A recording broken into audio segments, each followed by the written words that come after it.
keheranan dalam keselamatan. Nah, apa yang terjadi adalah Deborah adalah satu-satunya hakim perempuan ya yang ada di dalam keseluruhan kitab hakim-hakim.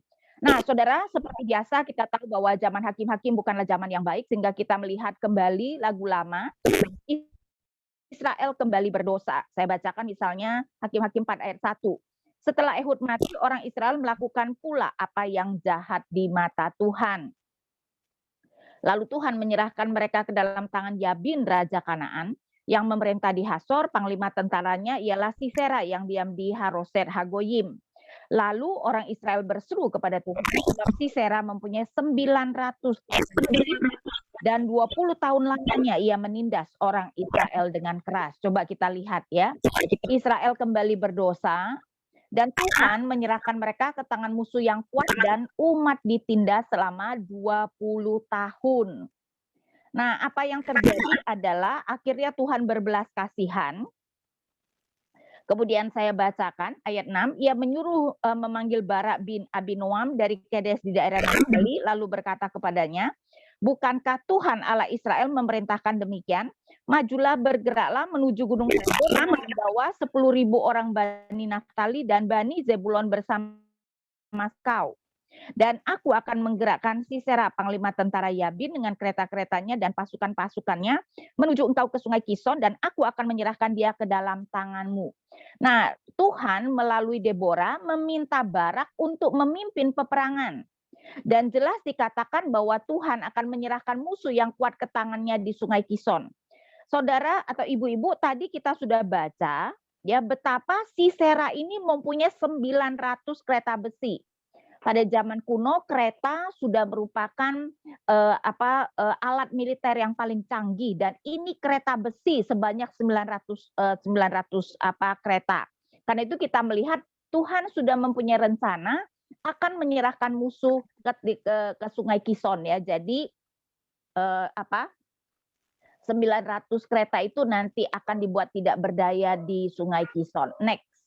Apa yang terjadi? Ternyata ya, Barak bukanlah seorang gentleman ya, sehingga ayat 8 coba Barak kepada Deborah, jika engkau turut maju aku pun maju, tetapi jika engkau tidak turut maju aku pun tidak maju. Bayangkan, Barak hanya mau maju jika Deborah ikut maju. Padahal zaman kuno perempuan tidak ikut berperang. Ya, karena itu ayat 9 kata Deborah, baik aku turut, hanya engkau tidak akan mendapat kehormatan dalam perjalanan yang engkau lakukan ini, sebab Tuhan akan menyerahkan Sisera ke tangan seorang perempuan. Saudara, karena Barak ya tidak bertindak sebagai laki-laki, tidak gentleman, Tuhan akan menyerahkan Sisera ke tangan seorang perempuan. Ayat 10 kita melihat di mana nih ayat 10, Barak mengerahkan suku Zebulon dan suku Naftali ke Kedes. Perhatikan ya, Barak hanya mengerahkan 2 suku, suku Zebulon dan Naftali. Ingat, bulan lalu saya sudah mengatakan bahwa zaman hakim-hakim tidak baik, salah satu alasannya adalah karena seorang hakim tidak bisa berkuasa atas seluruh suku-suku. Kelihatannya Deborah, dan karena itu dengan Barak seperti ini, hanya berkuasa atas 2 suku, karena itu hanya bisa mengerahkan suku dari 2 tentara dari 2 suku ini, Zebulon dan Naftali. Next, kita melihat strategi mengalahkan musuh. Ibu-ibu, kita perlu ingat paradoks ya, kedaulatan Allah, kemahakuasaan Allah tidak menghilangkan tanggung jawab manusia, sehingga kita melihat bahwa Allah pun berstrategi supaya kemudian musuhnya dapat dikalahkan. Pertama-tama Allah juga mempersiapkan Heber pindah dari suku Keni, pasal 4 ayat 11. Adapun Heber, orang Keni itu telah memisahkan diri dari suku Keni, dari anak-anak Hobab ipar Musa, dan telah berpindah-pindah memasang kemahnya sampai ke pohon Tarbantin di Zaanaim yang dekat Kedes. Nanti kita akan melihat kenapa ini adalah informasi yang penting. Nah, seperti yang tadi saya katakan, di dalam pasal 4 tadi ayat 7, Tuhan sudah mempunyai rencana akan mengalahkan kereta besi Sisera dengan mengarahkannya ke Sungai Kison. Dan betul ya, saya bacakan lagi juga ayat 13, Jadi kerahkannya lah segala keretanya 900 kereta besi dan seluruh rakyat yang bersama-sama dengan dia. Jadi memang benar-benar Sisera mengerahkan 900 kereta besinya. Nah, sekarang kalau kita baca apa yang dikatakan Deborah di dalam nyanyiannya, pasal 5 ayat 21, maka kita bisa melihat bahwa Tuhan memakai sungai Kison itu saat Sungai Kison menghancurkan musuh. Kison, sungai yang terkenal dari dahulu kala itu, majulah sekuat tenaga, hai jiwaku. Ya, jadi apa yang terjadi saya pikir adalah mungkin jadi sungai itu ya nanti kan di tepinya juga kemudian sudah basah dan sebagainya. Kelihatannya kereta-kereta besi kemudian terjebak ya, karena itu kenapa Tuhan dengan sengaja membawa peperangan itu ke Sungai Kison, karena kereta besi kemudian tidak bisa berjalan dengan baik di daerah sungai tersebut. Dan betul sekali, saya bacakan sekarang pasal 4 ayat 15 dan 16. Dan Tuhan mengacaukan Sisera serta segala keretanya dan seluruh tentaranya oleh mata pedang di depan barak, sehingga Sisera turun dari keretanya dan melarikan diri dengan berjalan kaki. Sampai harus turun dari keretanya berarti memang kereta-kereta itu terjebak dan tidak bisa melaju dengan baik. Kalau tidak, melarikan diri dengan kereta jauh lebih masuk akal daripada berjalan kaki. Ya, dan kita melihat ayat 16, lalu Barak mengejar kereta-kereta dan tentara itu sampai ke Haroeset Hagoyim, dan seluruh tentara Sisera tewas oleh mata pedang, tidak ada seorang pun yang tinggal hidup. Jadi saudara, tinggal Sisera, dan ini adalah memang panglima perang yang paling hebat ya. Dan di sini kita melihat dia melarikan diri dengan berjalan kaki dan seluruh tentara Sisera dibunuh. Nah, kemudian next kita lihat perempuan yang dipakai. Tadi ingat ya, gara-gara Barak tidak mau maju, kalau Deborah tidak maju, maka sudah dikatakan bahwa Tuhan akan menyerahkan Sisera ke dalam tangan seorang perempuan. Nah, mungkin ibu-ibu kita berpikir perempuan yang dipakai adalah Deborah, tapi ternyata bukan. Maka kita melihat sekarang, saya bacakan dari ayat 17.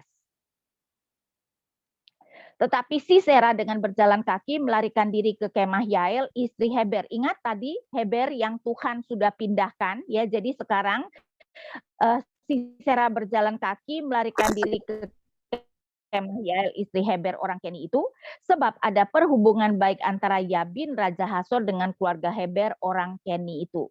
Jadi ini Sisera ini adalah panglima dari Raja Hasor ya. Ayat 18, Yael itu pun keluar mendapatkan Sisera dan berkata kepadanya, singgahlah tuanku, silakan masuk, jangan takut. Lalu singgahlah ia ke dalam kemah perempuan itu, dan perempuan itu menutupi dia dengan selimut. Di sini menunjukkan ya bahwa Heber dan Yael sudah mengenal baik dengan Sisera. Jadi Sisera juga sudah tahu siapa Yael, dan Yael pun kemudian memperbolehkan Sisera bahkan menutupi dia dengan selimut. Ayat 19. Kemudian berkatalah ia kepada perempuan itu, berilah kiranya aku minum air sedikit, aku haus. Lalu perempuan itu membuka kirbat susu, diberinyalah dia minum dan diselimutinya pula. Kelihatannya begitu ramah ya, diminta air, dikasih susu, tidur diselimuti. Ayat 20. Lagi katanya kepada perempuan itu, berdirilah di depan pintu kemah, dan apabila ada orang datang dan bertanya kepadamu, ada orang di sini, maka jawablah tidak ada. Tapi perhatikan ibu-ibu sekarang dari ayat 21. Next ya. Tetapi Yael istri Heber mengambil patok kemah, diambilnya pula palu, mendekatinya diam-diam, lalu dilantaknya lah patok itu ke dalam, masuk ke dalam pelipisnya sampai tembus ke tanah, sebab ia telah tidur nyenyak karena lelahnya, maka matilah orang itu. Pada waktu itu muncullah Barak yang mengejar Sisera. Keluarlah Yael mendapatkan dia dan berkata kepadanya, mari aku akan menunjukkan kepadamu orang yang kau cari itu. Lalu masuklah Barak ke dalam dan tampaklah Sisera mati tergeletak dengan patok dalam pelipisnya. Ibu-ibu lihat, kemudian Yael membunuh Sisera dengan mematok kepalanya, dan perhatikan detil yang diberikan ya. Kenapa begitu detil? Kelihatannya ini adalah karena penulis Hakim-Hakim tahu bahwa kedetilan itu akan menyenangkan. Ingat ya, ketika kita berbicara tentang Ehud ya, bagaimana Ehud membunuh Raja Eglon juga diceritakan secara detail.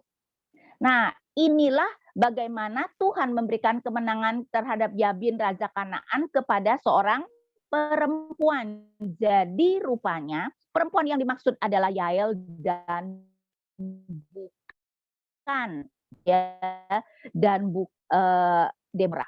Nah, bahkan kalau kita lihat sebentar Hakim-Hakim 5 ayat 24 sampai 27, maka Deborah memberikan pujian kepada Yael persis karena dia mematok kepala Sisera. Karena itu saya bacakan Hakim-Hakim 5 ayat 24 sampai 27.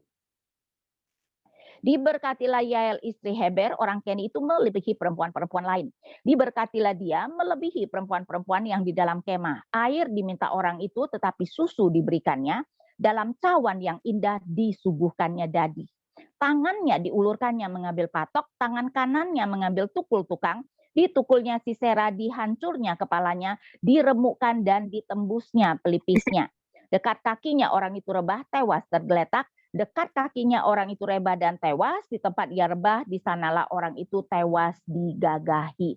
Jadi persis apa yang dilakukan Yael mematuk kepala Sisera lah yang membuat Deborah mengatakan, diberkatilah Yael melebihi semua perempuan yang tinggal di kemah. Nah, ibu-ibu, ketika kita melihat hal ini yang mungkin timbul pertanyaan, apakah betul yang dilakukan Yael itu baik? Karena menurut kita, wah ini adalah seorang perempuan yang munafik dan berdarah dingin ya. Tahu nggak ibu-ibu kenapa diminta air dikasih susu? Saya yakin banyak ibu-ibu yang tahu susu itu membuat kita bisa tertidur lelap. Jadi ya biasanya salah satu obat kalau tidak bisa tidur, minum susu hangat katanya ya. Jadi rupanya Yael itu memberi susu bukan karena kebaikan hatinya, tapi supaya kalau dia mulai mematok Sisera jangan bangun. Kalau baru mau dipatok Sisera bangun, ya bisa dianya yang mati. Ya karena itu kita bisa melihat betapa ini tentu saja adalah hal yang membuat kita bingung. Apakah yang dilakukan Yael itu benar? Next, karena itu kita akan melihat ya. Nah, ibu-ibu, ketika kita membaca Alkitab, kita harus melihat dari perspektif penulis karena kita percaya penulis ikan Allah.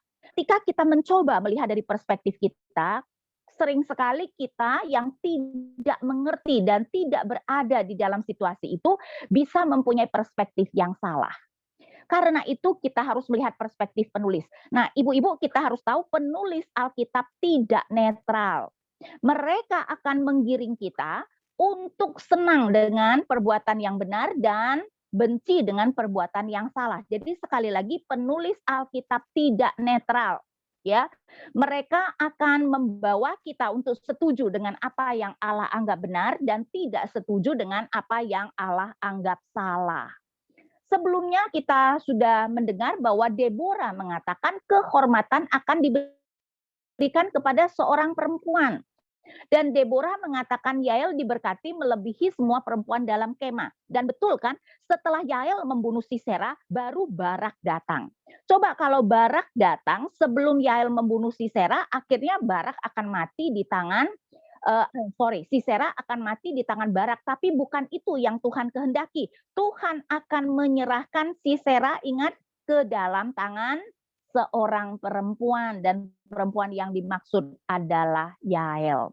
Karena itu saya mengatakan bahwa penulis mau mengatakan tindakan Yael itu benar. Karena betul saudara, seorang perempuan membunuh seorang panglima perang. Betul, panglima perang itu sudah letih, tapi bagaimanapun dia adalah seorang panglima perang. Jadi tidak mungkin kalau tanpa siasat. Karena itu ini yang mungkin kita bisa melihat apa yang Tuhan Yesus maksudkan dengan cerdik seperti ular. Betul, Tuhan Yesus maksudkan tulus seperti merpati. Dalam hal ini Yael tulusnya kepada Tuhan dan kepada orang Israel. Kemungkinan Yael adalah orang Israel, tapi suaminya bukan orang Israel, ya. Karena itu berhubungan baik dengan Sisera, ya. Jadi dalam hal ini penulis melihat bahwa yang dilakukan Yael itu bukan saja baik, malahan sangat baik. Karena itu Yael dipuji, ya. Sehingga kita melihat itulah kemudian apa yang terjadi. Nah, next kita akan melihat Gideon.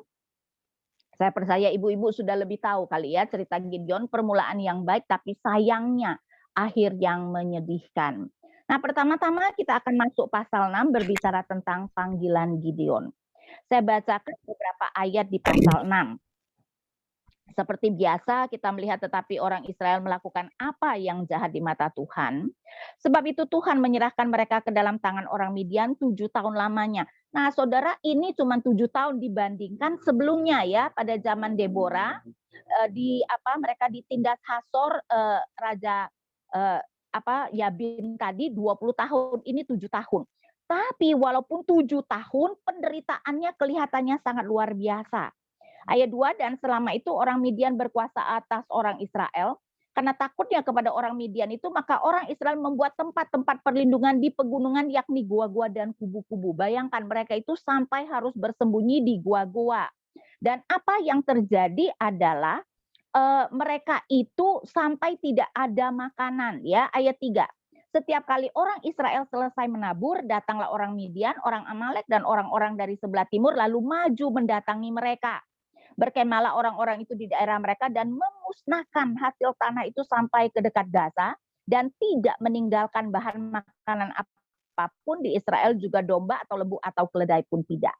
Jadi kalau kita melihat ya, di hakim-hakim ini adalah pertama kali kita diberikan penderitaan umat itu secara begitu detail.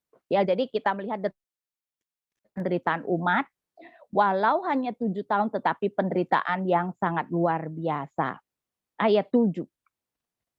Ketika orang Israel berseru kepada Tuhan karena orang Midian itu, maka Tuhan mengutus seorang nabi kepada orang Israel yang berkata kepada mereka, beginilah firman Tuhan Allah Israel, akulah yang menuntun kamu keluar dari Mesir dan yang membawa kamu keluar dari rumah perbudakan.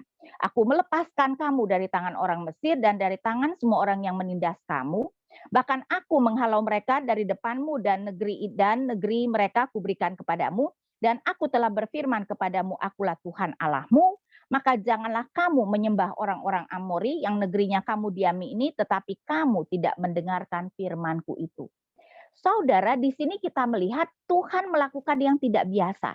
Biasanya setiap kali orang Israel berseru, Tuhan mengirim seorang hakim.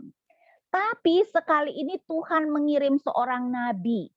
Saya bayangkan zaman kita misalnya ya, motor atau mobil kita mogok, kita berdoa kepada Tuhan di tengah jalan, aduh Tuhan kirim dong seseorang, dan maksud kita montir ya. Enggak taunya Tuhan kirim pendeta. Kan ngapain, yang kita perlukan itu montir. Nah dalam hal ini yang diperlukan umat. Mereka memerlukan hakim tapi Tuhan mengirimkan seorang nabi. Kenapa? Karena akar permasalahannya adalah mereka selalu menyembah berhala. Karena itu kenapa Tuhan mengirimkan nabi, supaya mereka mengerti kenapa penderitaan itu terjadi. Ya, jadi kita melihat Tuhan mengirimkan seorang nabi. Next kita melihat.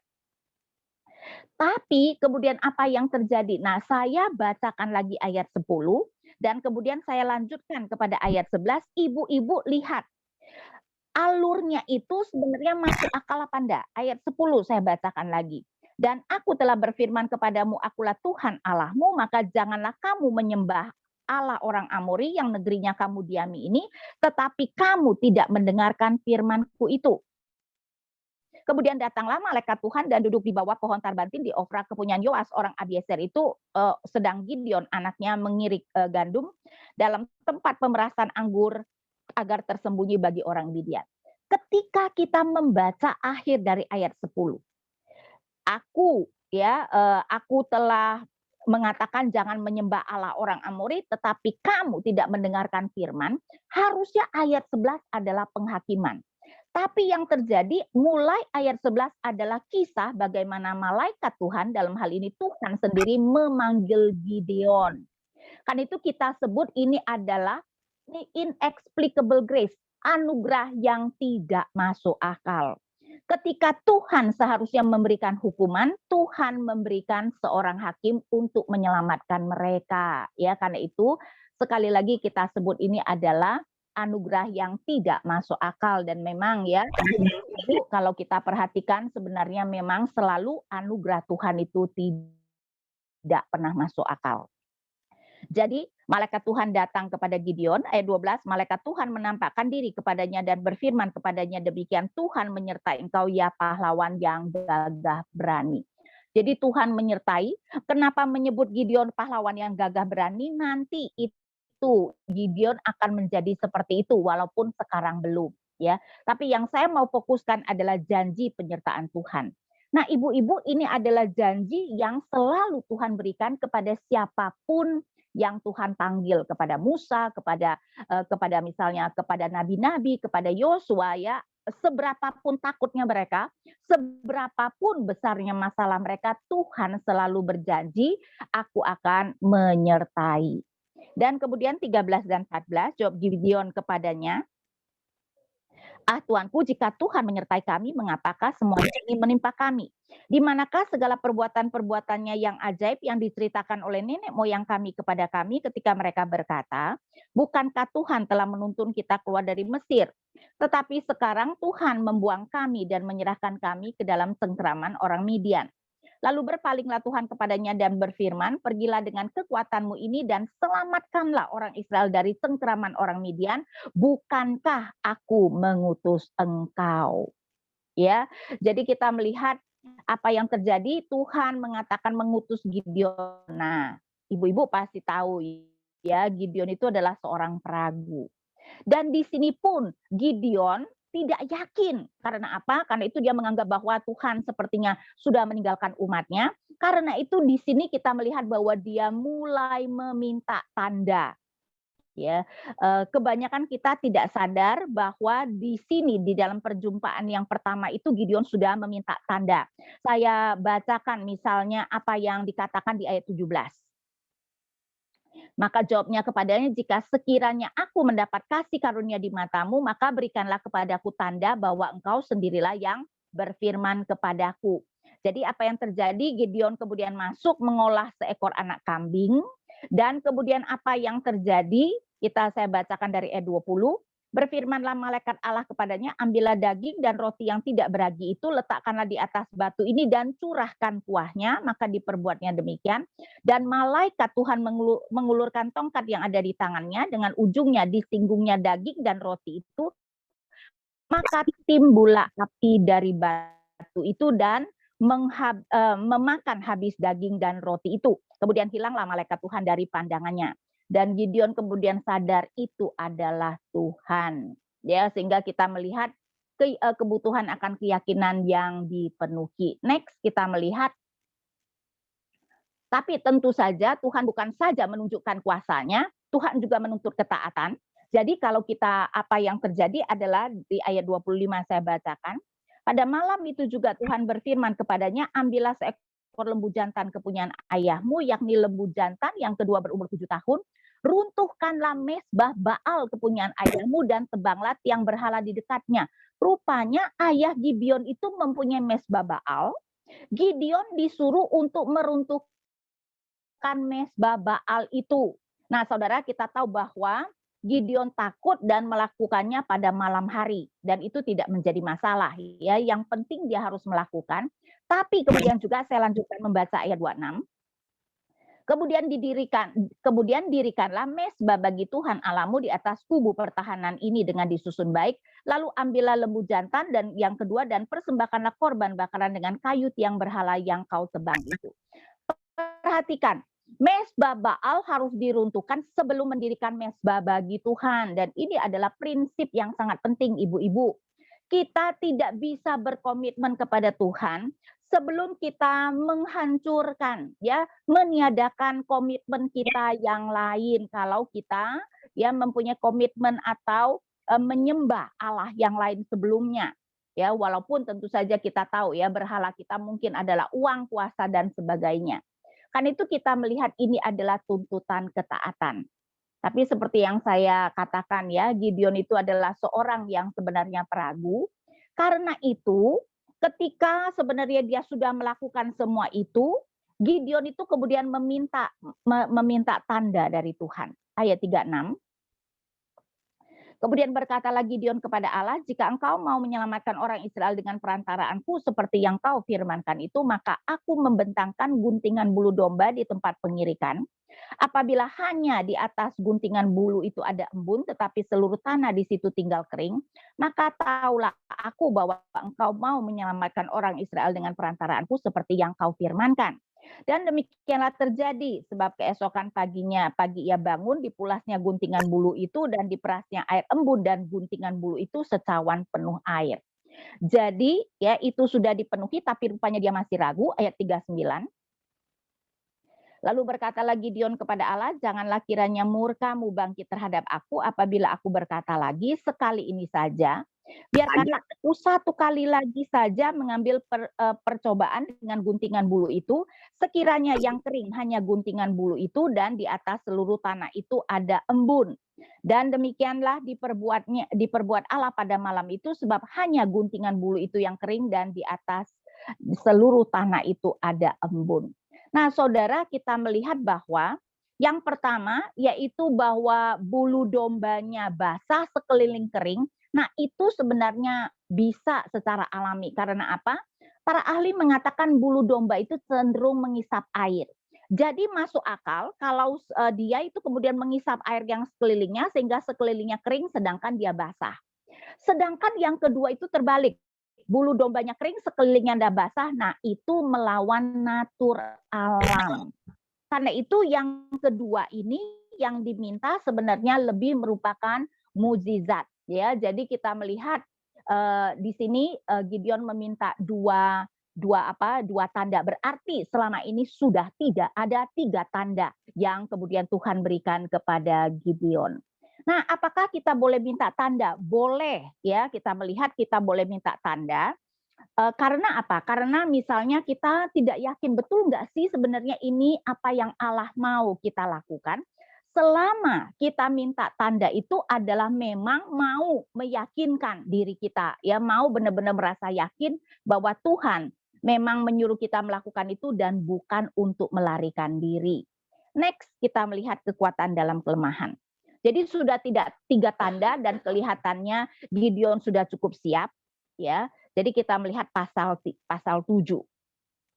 Adapun Yerubbaal itulah Gideon karena dia menghancurkan mesbah Baal, ya, dan orang-orang itu mau membunuh dia, tetapi ayahnya tentu saja mau menyelamatkan dan mengatakan kalau Baal itu Allah, biarlah Baal yang kemudian menentang Gideon. Karena itu dia disebut Yerubbaal, yaitu biarlah Baal yang kemudian menentang dia. Ya, nah jadi adapun Yerubbaal itulah Gideon bangun pagi-pagi dengan segala rakyat yang bersama-sama dengan dia.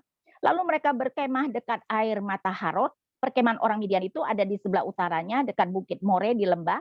Berfirmanlah Tuhan kepada Gideon, terlalu banyak rakyat yang bersama-sama dengan engkau. Itu daripada yang kuhendaki untuk menyerahkan orang Midian ke dalam tangan mereka. Perhatikan, jangan-jangan orang Israel memegah-megahkan diri terhadap aku sambil berkata, tanganku sendirilah yang menyelamatkan aku. Jadi Tuhan tahu kecenderungan umatnya, ya, mengambil kredit. Tentara Gideon itu 32.000. Jangan-jangan kalau mereka menang, mereka tidak melihat bahwa itu perbuatan Tuhan, jadi bagi Tuhan terlalu banyak. Maka disuruh berkata kepada tentara, ayat 3, maka sekarang serukanlah kepada rakyat itu demikian. Siapa yang takut dan gentar, biarlah ia pulang, enyah dari pegunungan Gilead. Lalu pulanglah 22.000 orang dari rakyat itu dan tinggallah 10.000 orang. Dari 32.000 tinggal 10.000, berarti tidak sampai sepertiga. Tapi Tuhan masih menganggap terlalu banyak. Jadi Tuhan menyuruh mereka untuk pergi minum dan dari cara minum itu Tuhan kemudian memilih hanya 300. Karena itu saya bacakan dari ayat 4. Tetapi Tuhan berfirman kepada Gideon, masih terlalu banyak rakyat, suruhlah mereka turun minum air, maka aku akan menyaring mereka bagimu di sana. Siapa yang kufirmankan kepadamu, inilah orang yang akan pergi bersama-sama dengan kau, dialah yang akan pergi bersama-sama dengan kau. Tetapi barang siapa yang kufirmankan kepadamu, inilah orang yang tidak akan pergi bersama-sama dengan kau, dialah yang tidak akan pergi. Lalu Gideon menyuruh rakyat itu turun minum air dan berfirmanlah Tuhan kepadanya, barang siapa yang menghirup air dengan lidahnya seperti anjing menjilat, haruslah kau kumpulkan tersendiri, demikian juga semua orang yang berlutut untuk minum. Berarti ada yang menjilat seperti anjing, ada yang berlutut. Ayat 6, jumlah orang yang menghirup dengan membawa tangannya ke mulutnya ada 300 orang, tetapi yang lain dari rakyat itu semuanya berlutut minum air. Nah, yang dipilih Tuhan bukan yang berlutut. Berarti itu adalah orang yang membawa tangan mulutnya, tetapi juga di ayat 5 digambarkan orang yang menjilat seperti anjing. Kelihatan yang Tuhan pilih adalah orang yang bukannya berlutut langsung tersungkur mungkin ya, mengambil air di tangannya dan meminum seperti itu. Intinya bukan yang berlutut yang dipilih Tuhan. Kadang-kadang orang kita menafsirkan ya, karena memang ayat 5 dan 6 ini mungkin agak membingungkan, bahwa yang dipilih Tuhan adalah yang berlutut, berarti yang lebih siap. Saudara ya, yang tengkurap minum air dengan yang berlutut, berarti yang berlutut itu lebih siap. Tapi ternyata yang bukan yang berlutut yang dipilih Tuhan. Jadi 300 yang diterima sepertinya yang menghirup air dengan lidah seperti anjing menjilat, bukan yang berlutut. Karena intinya Tuhan mau memilih yang sedikit. Lagi pula memang sebenarnya Tuhan tidak memilih mereka yang siap berperang, karena nanti kita akan melihat 300 orang itu sebenarnya melakukan sesuatu yang nanti ya penuh dengan humor kalau menurut saya. Next kita melihat Tuhan menawarkan tanda. Nah, saudara, tadi Gideon itu sudah siap 32.000 tentara. Tapi sekarang tentaranya tinggal 300, kembali dia ragu.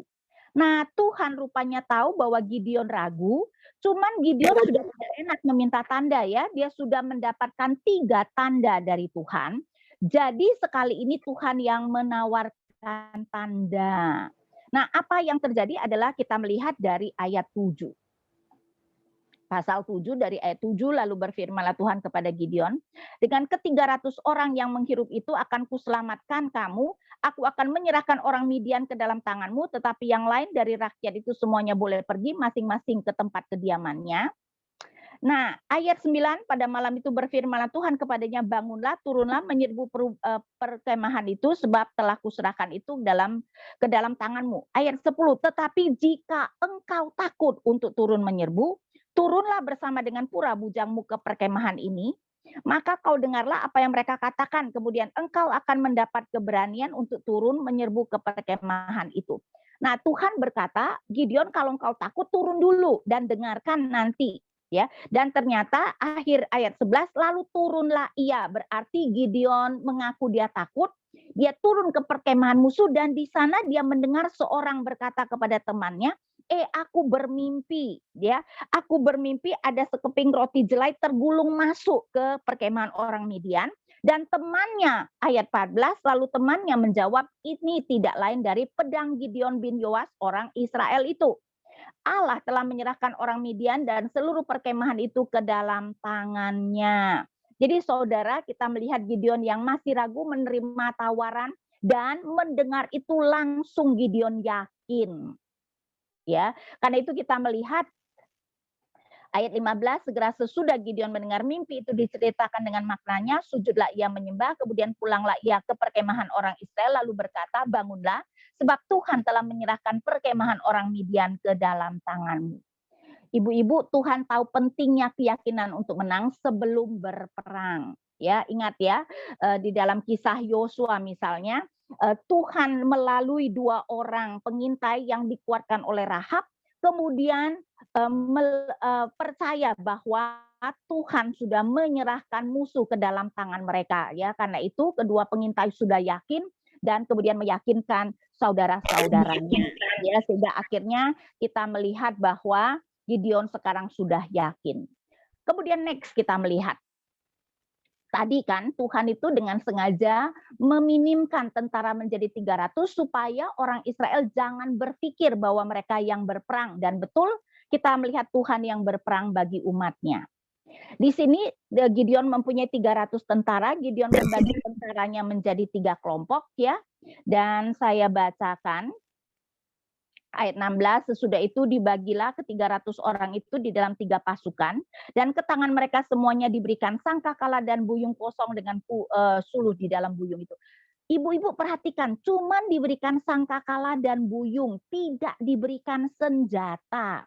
Dan ternyata 300 orang itu bukannya membunuh musuh, cuman meniup sangkakala dan memegang obor. Kan itu saya bacakan misalnya pasal 7 dari ayat 19. Lalu Gideon dan ke-100 orang yang bersama-sama dengan dia sampai ke ujung perkemahan itu pada waktu permulaan giliran jaga tengah malam, ketika penjaga-penjaga baru saja ditempatkan. Lalu mereka meniup sangkakala sambil memecahkan buyung yang di tangan mereka.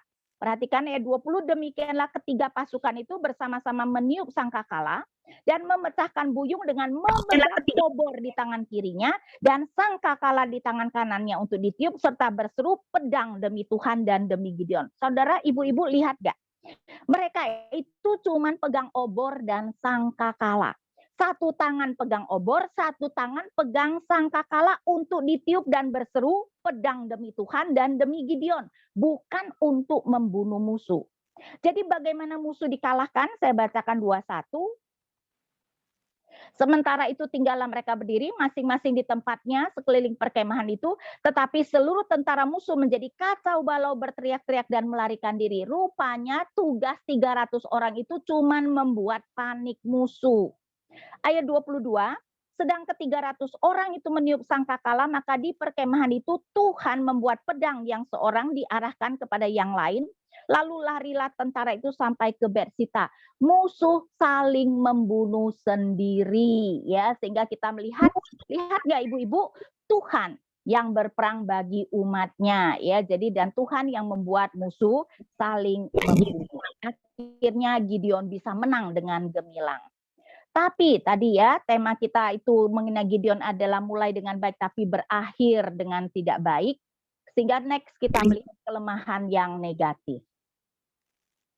Pertama masalah dengan Efraim yang sombong. Nah, Efraim itu memang adalah suku yang dominan dan karena itu kelihatannya sombong ya. Sehingga kalau kita melihat apa yang terjadi adalah dari ayat 24, pasal 7 ayat 24, Gideon menyuruh juga orang ke seluruh pegunungan Efraim dengan pesan, turunlah menghadapi orang Midian dan duduklah di segala batang air. Jadi minta tolong kepada Efraim. Dan betul orang Efraim menolong dan mendapatkan hasil yang sangat banyak.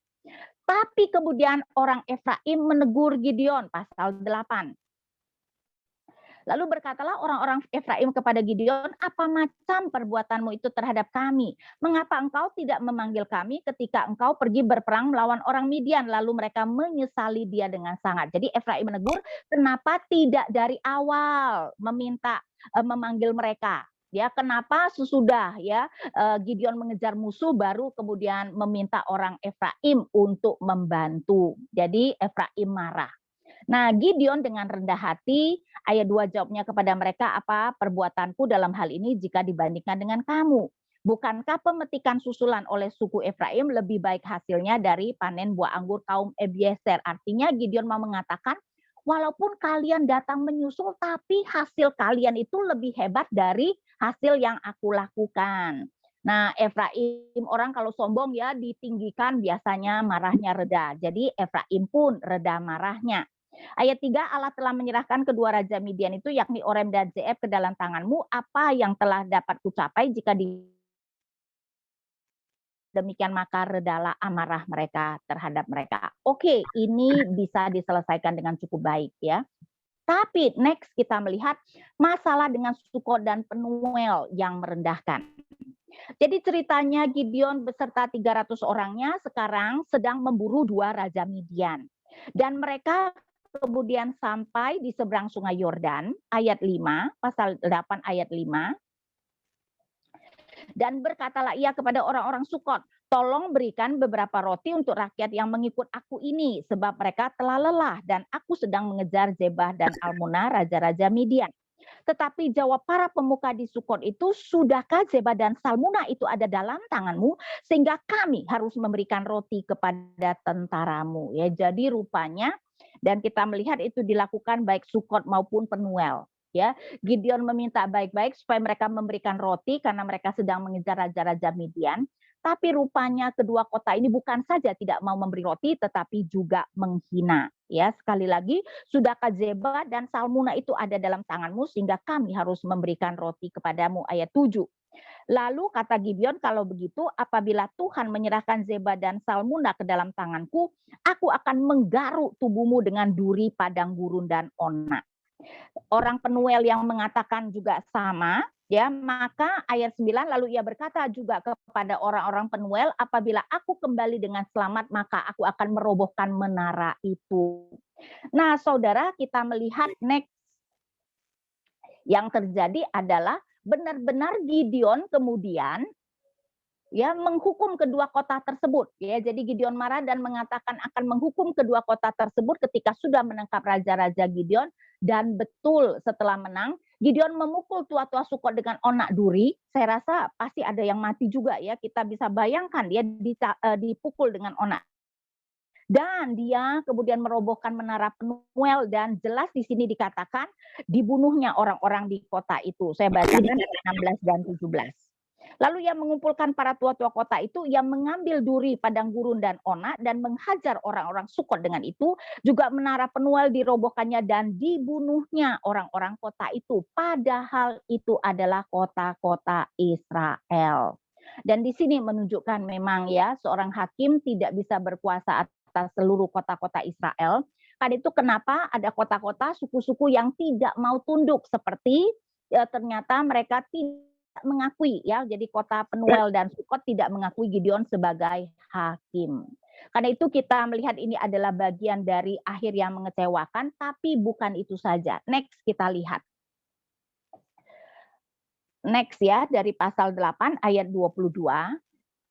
Kemudian berkatalah orang Israel kepada Gideon, biarlah engkau memerintah kami, baik engkau, baik anakmu maupun cucumu, sebab engkaulah yang telah menyelamatkan kami dari tangan orang Midian. Jawab Gideon kepada mereka, aku tidak akan memerintah kamu, tetapi anakku dan juga anakku tidak akan memerintah kamu, tetapi Tuhan yang memerintah kamu. Maksudnya di sini sebenarnya memerintah sebagai raja, ya, bahasa Ibraninya adalah menjadi raja. Jadi Gideon menolak menjadi raja, dia kelihatannya baik, tapi ternyata di sini mau menggambarkan kalau dia itu hidup seperti raja. Karena apa? Karena kalau kita melihat apa yang terjadi, saya bacakan ayat 29 dan 30. Lalu Yerubbaal bin Yoas pergilah dan diam di rumahnya. Gideon mempunyai 70 anak laki-laki, semua anak kandungnya, sebab ia beristri banyak. Punya 70 anak laki-laki, bayangkan, saya rasa setidak-tidaknya belasan atau berapa puluh istrinya, dan menggambarkan dia hidup sebagai raja. Tapi bukan itu saja, sesudah punya 70 anak laki-laki itu dia masih mempunyai gundik.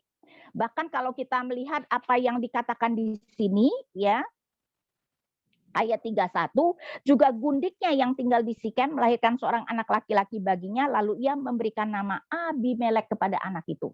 Nah, ibu-ibu, kalau kita mendengar nama Abimelek, ini banyak muncul di kitab Kejadian maupun di kitab-kitab lain.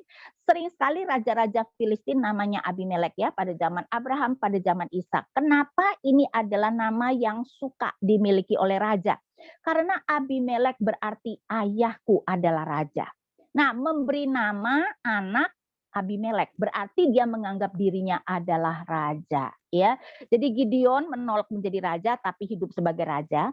Tetapi juga satu hal yang sayangnya dibuat Gideon adalah tadi balik lagi, ketika umat meminta dia menjadi raja, dia tidak mau dan dia meminta seperti ini. Saya bacakan pasal 8 ayat 24. Selanjutnya kata Gideon kepada mereka, satu hal saja yang kuminta kepadamu, baiklah kamu masing-masing memberikan anting-anting dari jarahannya. Karena musuh itu beranting-anting emas, sebab mereka orang Ismail. Jawab mereka, kami mau memberikannya dengan suka hati. Dan setelah dihamparkan sehelai kain, maka masing-masing melemparkan anting-anting dari jarahannya ke atas kain itu. Adapun berat anting-anting emas yang dimintanya itu ada 1.700 sikal emas, belum terhitung bulan-bulanan, perhiasan telinga, pakaian kain ungu muda, dan seterusnya. Ayat 27. Kemudian Gideon membuat efod dari semuanya itu dan menempatkannya di kotanya di Ofra. Di sanalah orang Israel berlaku serong dengan menyembah efod itu. Inilah yang menjadi jerat bagi Gideon dan seisi rumahnya. Nah, rupanya kelemahan Gideon yang peragu, yang selalu mau meminta tanda, membuat dia kemudian membuat efod dari emas. Efod itu adalah bagian dari baju imam. Biasanya di kantung efod itu, ya, ketika dipakai imam, diisi urim dan tumim yang dipakai orang Israel kalau bertanya kepada Tuhan. Jadi rupanya daripada meminta tanda, Gideon berpikir dia akan memakai efod itu untuk mencari jawaban Tuhan, ya, dan akhirnya efod itu disembah sebagai berhala dan menjadi jerat bagi Gideon dan seisi rumahnya, tapi juga menjadi jerat bagi orang Israel, ya, sehingga kita melihat. Tapi bukan itu saja. Next kita melihat tadi dikatakan bahwa dia mempunyai gundik dari orang Sikem. Nah, Abimelek itu rupanya berambisi besar sehingga kalau ibu-ibu baca pasal 9, Abimelek kemudian bersekongkol dengan orang Sikem mengatakan, apakah lebih baik mereka diperintah oleh satu orang saja atau diperintah oleh 70 anak laki-laki Gibeon. Jadi bersekongkol Gideon, ya. Jadi bersekongkol dengan orang-orang Sikem. Abimelek dengan orang Sikem membunuh semua 70 anak laki-laki Gideon kecuali satu yang melarikan diri dan mengutuk mengutuk Abimelek dan orang-orang Sikem. Dan Tuhan rupanya mendengarkan kutukan itu, akhirnya yang terjadi adalah Abimelek pecah kongsi dengan orang-orang Sikem dan saling membunuh. Ya, sehingga akhirnya Tuhan menghukum Abimelek dan orang Sikem dan mereka saling membunuh. Dan juga digambarkan bagaimana Abimelek mati di tangan perempuan. Rupanya mati di tangan perempuan adalah satu hal yang sangat memalukan. Karena itu saya bacakan pasal 9, ya, ayat 50 dari 52. Pasal 9 dari ayat 52. Lalu sampailah Abimelek ke menara itu menyerangnya, ya. Jadi dalam arti itu mereka sebenarnya bertempur dan dapat menerobos sampai ke pintu menara itu mematikan, tetapi seorang perempuan menimpakan sebuah batu kilangan kepada kepala Abimelek dan memecahkan batu kepalanya. Dengan segera dipanggilnya bujang pembawa senjatanya dan berkata kepadanya, "Hunuslah pedangmu dan bunuhlah aku, supaya jangan orang berkata tentang aku, seorang perempuan membunuh dia." Lalu bujangnya itu menikam dia sehingga mati. Setelah dilihatnya orang Israel bahwa Abimelek telah mati, pergilah mereka masing-masing ke tempat kediamannya. Demikianlah Allah membalaskan kejahatan yang dilakukan oleh Abimelek kepada ayahnya, yaitu pembunuhan atas ke-70 saudaranya. Dan juga segala kejahatan orang-orang Sikem ditimpakan kembali oleh Allah kepada kepala mereka sendiri. Demikianlah kutuk Yotam bin Yerubbaal mengenai mereka, ya, yaitu anak Gideon yang melarikan diri itu yang mengutuk mereka, ya, sehingga kita melihat cerita Gideon selesai.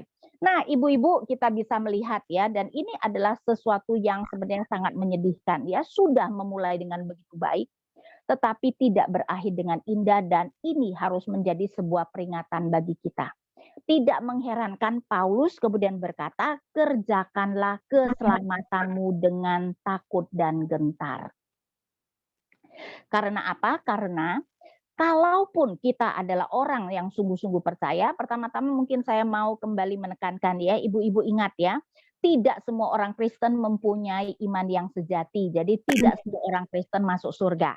Ya, karena itu kita katakan ada orang Kristen lahir baru, mereka yang itu adalah orang-orang Kristen yang mempunyai iman yang sejati yang akan masuk surga, tapi ada orang-orang Kristen yang kita sebut KTP, ya, Kristen KTP.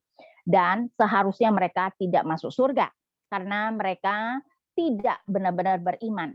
Tapi ternyata dari orang-orang yang sungguh beriman pun tidak semua bisa melakukan hal yang indah, atau tidak semua bisa seperti Paulus mengatakan, "Aku telah mengakhiri pertandingan dengan baik."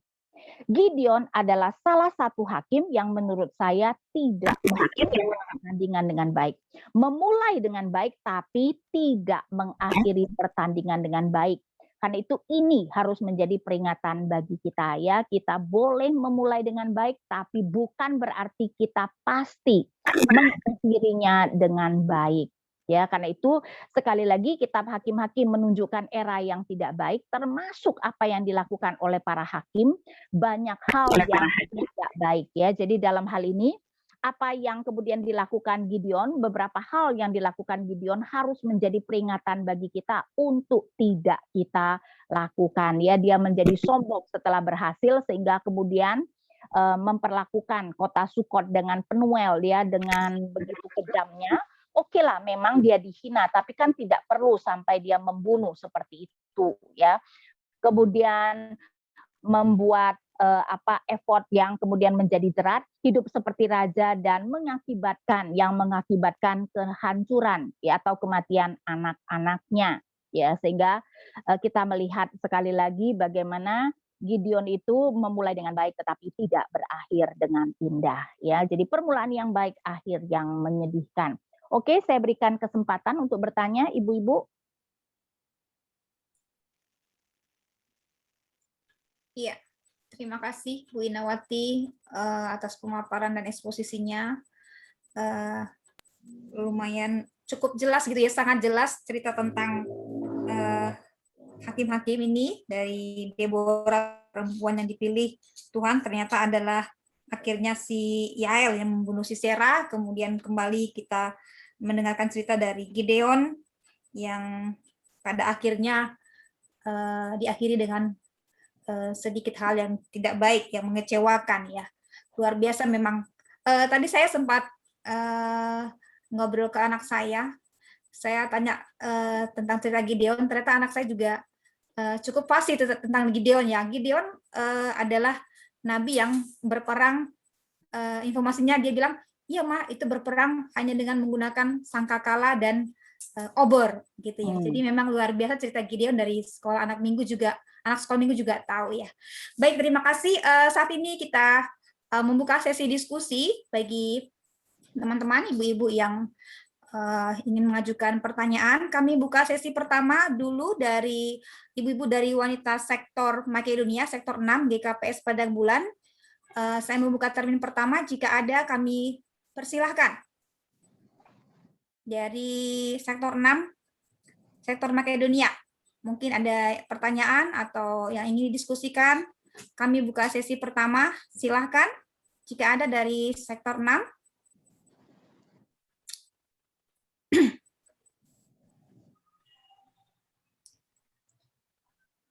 Ada Kesia. Ya. Ibu Ina, saya mau bertanya, bagaimana cara pemilihan hakim-hakim di masa itu, ya Bu? Kenapa bisa Deborah, bisa Gideon begitu ya? Bagaimana cara mereka dalam pemilihan seorang hakim? Nah, dari cerita yang kelihatan sepertinya Tuhan sendiri yang memilih. Deborah kita tidak diberitahu. Kalau Gideon kan benar-benar malaikat Tuhan, Tuhan sendiri yang datang kepada dia. Ya, jadi dalam hal ini kelihatannya hakim-hakim dipilih oleh Tuhan. Tapi memang ada yang kita tidak diceritakan sehingga kita tidak tahu. Tapi kelihatannya dari yang diceritakan dipilih oleh Tuhan sendiri. Walaupun waktu Yefta nanti adalah para tua-tua yang datang kepada Yefta untuk meminta Yefta menjadi pemimpin mereka. Jadi bisa Tuhan yang memanggil, bisa kemudian rakyat yang meminta. Jadi orang itu mungkin terkenal sebagai seorang pahlawan perang, ya karena itu meminta. Dan ingat ya, hakim-hakim di zaman hakim-hakim itu bukan hanya memerintah dalam arti mengadili, tetapi terutama sebenarnya mereka itu berperang untuk menyelamatkan umat dari tangan musuh mereka. Jadi hakim-hakim di sini bukan hanya hakim seperti pengertian kita, tetapi sebenarnya lebih ke arah juru selamat yang menyelamatkan mereka dari tangan musuh mereka. Ya, jadi banyak yang dipanggil Tuhan. Walaupun dari kisah Yefta kita bisa melihat bisa rakyat yang kemudian mengangkat seorang pemimpin. Terima kasih, Bu. Oke. Ya, silakan. Satu pertanyaan lagi masih ada dari sektor 6. Kalau tidak ada, kami buka nanti kesempatan untuk sektor lain ataupun di luar GKPS. Masih ada? Nggak ada ya. Kalau misalnya nanti masih ada, boleh juga di kolom chat, silakan diketik langsung juga boleh. Baik, kami persilakan dari ibu-ibu sektor 2, 1-5, ataupun dari luar GKPS Padang Bulan yang ingin bertanya ataupun menyampaikan ini, silakan kami berikan waktu dan kesempatannya. . 。 . 。 . . . . . . . . . . 。 . . 。 . 。 . 。 . 。 . 。 . 。 . 。 . 。 . 。 . 。 。 . 。 . 。 . 。 。 . 。 。 . 。 . 。 . 。 . 。 . 。 .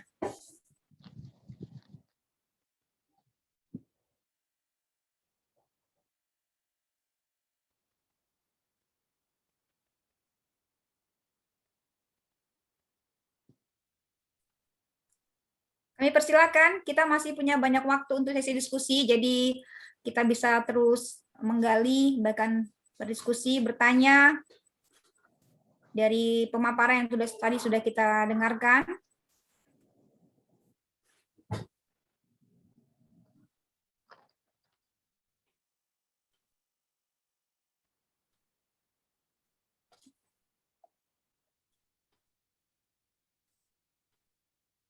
Nggak ada ya? Udah, ini semuanya berarti. Udah. Saya, Kak. Ya, silakan. Kak Harni ya? Ya, Baru bergabung ya? baik. Selamat sore, Bu Ina. Ya, selamat sore. Menurut Bu Ina nih, tanggapan Bu Ina gimana ya? Maksud saya gini, Gideon ini kan terkenal dengan hakim yang peragu ya. Peragu gitu. Berkali-kali dia ragu. Kalau Musa diutus Tuhan, dia kan bilang, aku tidak punya lidah yang mampu berkata-kata. Akhirnya Tuhan kasih penolong gitu ya. Oke, adikmu lah, angkatlah si ini sebagai penyambung lidah. Kira-kira nih ya, Tuhan sudah tahu kelemahan Gideon itu peragu gitu. Kenapa tidak didesain seperti Musa ya? Dikasih seseorang yang meneguhkan atau akhirnya apa jalan keluarnya gitu. Maksudnya implementasi kita ke kita juga saat ini. Tuhan tahu kan semua kelemahan kita. Mungkin kita juga peragu, ada di antara kita yang begini dan begitu. Dan kita sudah jujur ke hadapan Tuhan. Kira-kira kenapa tidak ada sedikit jalan keluar yang didapatkan Gideon sehingga dia kan ketika dia mendirikan effort itu menurut saya juga wujud dari keraguan dia kan. Dia benar-benar selalu ragu gitu. Menurut Bina gimana ya? Kan kita masih mempunyai kelemahan juga sama kayak Gideon gitu. Dan kalau kita udah terbuka kepada Tuhan, Tuhan aku ini peragu gitu. Apakah akan selalu ada jawaban yang kita dapatkan? Oke, kau peragu, inilah jalan keluarnya gitu. Gimana Bu Ina? Sebenarnya kan Tuhan sudah memberikan jalan keluar kepada Gideon, dia sudah diyakinkan, yaitu dengan disuruh pergi mendengarkan mimpi dari musuhnya. Sehingga sebenarnya jawabannya sudah selesai. Dia sudah yakin dan kemudian dia bisa berhasil. Akhirnya dia kan yakin dan memimpin 300 orang itu sudah dengan penuh keyakinan. Jadi Tuhan sudah menyelesaikan masalah dia. Kalau kemudian dia jatuh lagi kepada keraguannya karena itu menghendaki effort ya, dan itu adalah kemudian kesalahan Gideon kan, bukannya Tuhan tidak menyelesaikan. Nah, kenapa Tuhan tidak memberikan seorang seperti Harun? Jangan lupa, Tuhan itu mau memakai Harun untuk menjadi imam. Karena itu Tuhan pasti punya rencananya sendiri kenapa Musa diberikan Harun. Jadi lebih ke arah karena Tuhan mau memilih Harun sebagai imam. Dan kenapa Tuhan memilih melakukan yang satu dan bukan kepada yang lain? Nah, itu kan di dalam kedaulatan Tuhan ya, sehingga kita ya tidak mengerti kenapa Tuhan melakukan sesuatu kepada A tetapi melakukan hal yang berbeda kepada B. Tapi menurut saya Tuhan sudah punya rencana yang berbeda untuk setiap kita dan Tuhan kemudian akan memberikan cara yang sebenarnya Tuhan lihat sebagai cara yang baik untuk kita.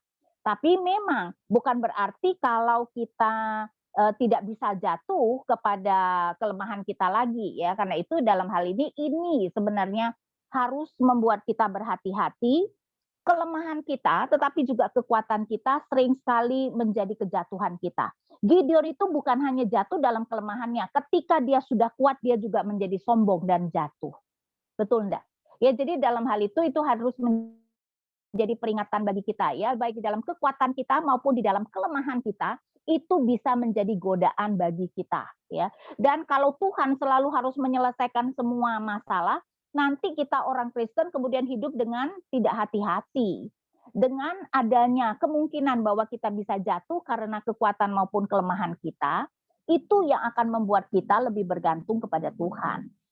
Ya, jadi karena itu kenapa Tuhan biarkan tokoh-tokoh penting dalam Alkitab ya untuk jatuh dalam kelemahan mereka sebagai apa? Supaya ini menjadi peringatan bagi kita-kita yang di kemudian hari.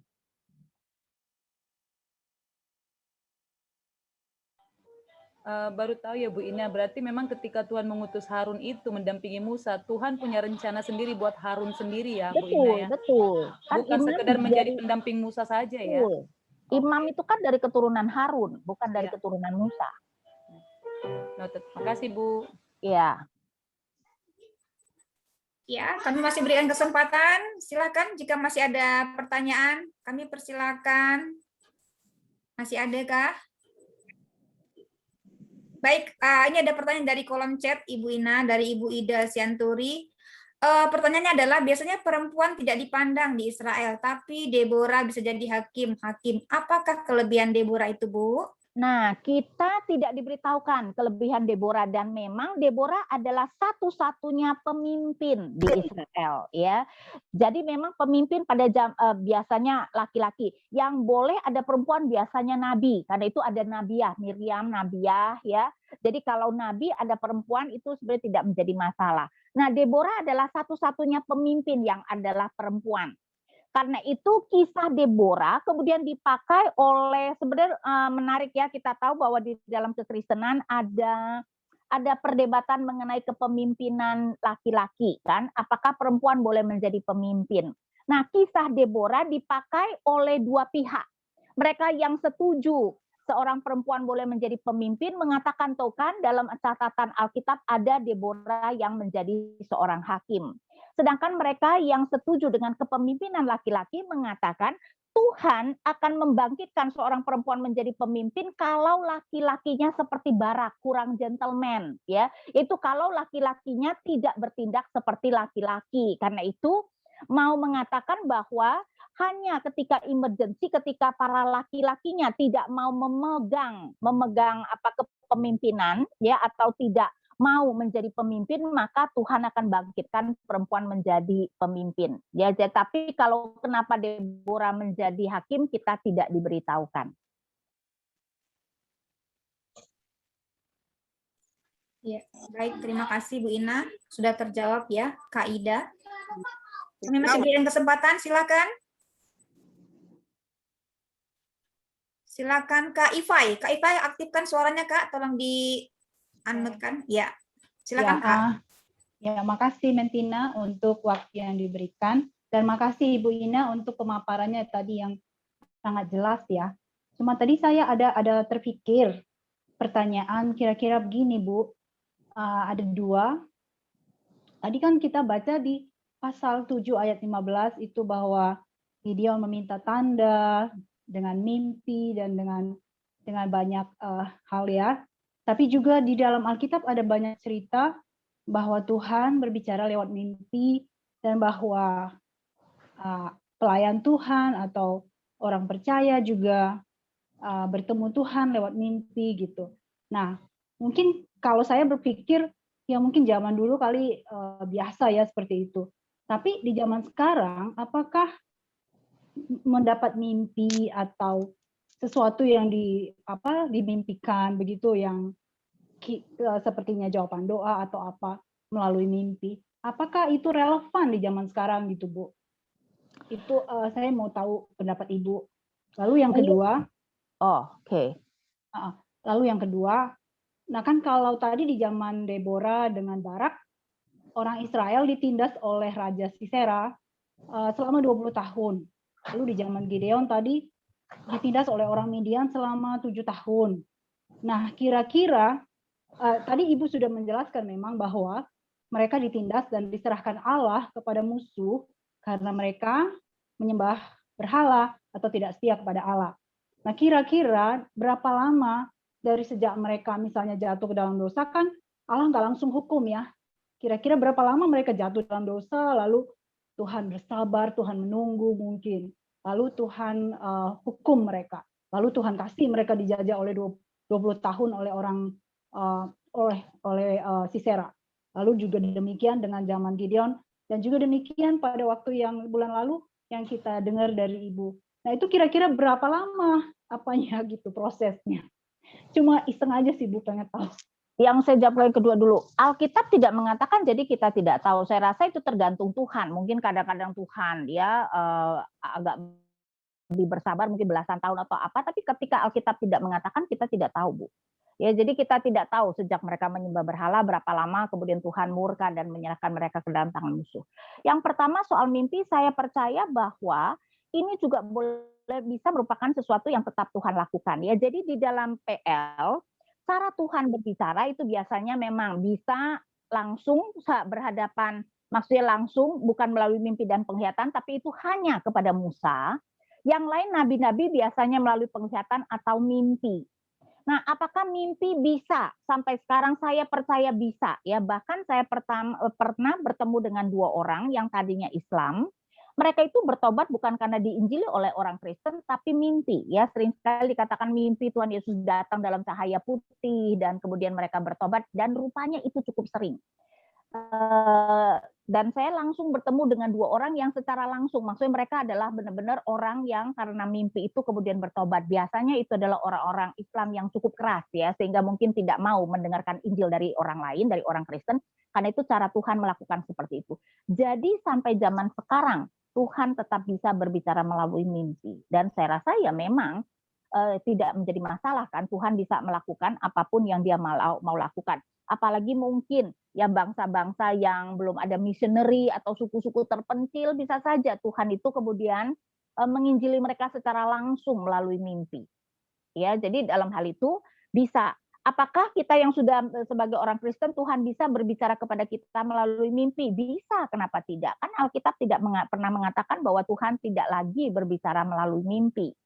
Cuman memang sering sekali mimpi kita tahu bahwa mimpi itu sering sekali adalah buah kekhawatiran kita ya, sehingga memang belum tentu semua mimpi adalah Tuhan sedang berbicara kepada kita. Karena itu mungkin kalau kita bermimpi dan terutama kalau mimpi itu jelas ya, kita mungkin perlu bertanya apakah Tuhan memang sedang berbicara kepada kita. Tapi untuk jawaban Ibu bisa Bu, Tuhan masih bisa berbicara melalui mimpi kepada umatnya dalam zaman sekarang ini.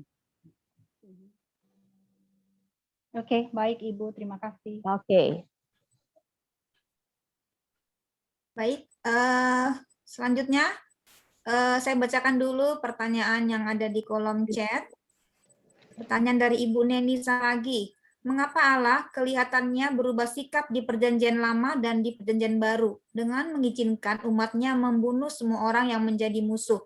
Bahkan dengan cara yang kelihatannya licik seperti Yael, tapi di Perjanjian Baru jangankan membunuh, membenci saudara saja sudah dianggap membunuh. Bagaimana kira-kira kita memahami perubahan sikap Allah ini ya, Bu? Silakan Ibu Ina. Nah, dalam hal itu sebenarnya bukan perubahan sikap, tetapi memang Allah bisa menghukum sebuah bangsa. Kanaan itu dihukum karena apa?